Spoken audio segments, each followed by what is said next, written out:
இந்த மண்ணுல புதைஞ்சிருக்கிற இது என்னன்னு உங்களுக்கு தெரியுதாங்க? ஒரு கோவிலை சுற்றி வரும்போது கருவறையில பண்ற அபிஷேக நீரானது இது வழியா தான் வரும், கோமுகம்.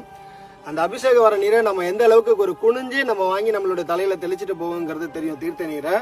அந்த கோமுகமே இன்னைக்கு இந்த அளவுக்கு மண்ணுல புதைஞ்சிருக்கு அப்படின்னா, ஒரு காலத்துல இந்த கோவில் இது வரைக்கும் புதைஞ்ச நிலையில இருந்திருக்கு. இந்த ஊர் மக்களானவங்களும் மற்றவங்களும் சேர்ந்து வந்து பாத்தீங்கன்னா இந்த கோவிலை மீட்டெடுத்திருக்காங்க. சிவகங்கை மாவட்டம் சாக்கோட்டை வட்டம் அங்க இருக்கிற அண்டக்குடி அப்படிங்கிற ஊர்ல ஏரிகரை ஓரத்துல மிக அழகான ஒரு சூழல்ல இந்த கோவிலானது இருக்கு. இந்த கோவில மிகப்பெரிய ஒரு சிறப்பை எந்த கோவிலும் இல்லாத ஒண்ணுதாங்க.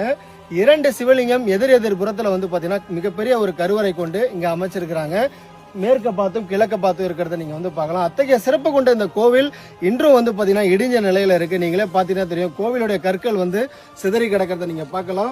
இந்த கோவில் வந்து கட்டி எழுப்பப்படணும் அப்படின்னா நீங்க ஷேர் பண்றதுனால நடக்குங்க. கண்டிப்பா நீங்க ஷேர் பண்றதுனால யாரோ ஒருத்தங்க சிவன் கோவில் கட்டி தரணும்னு இருக்கலாம், அவங்க மூலமா இந்த கோவில் கட்டப்படலாம். அதற்காகவாது இந்த கோவிலை ஷேர் பண்ணி ஒரு புண்ணியத்தை தேடிக்கிங்க.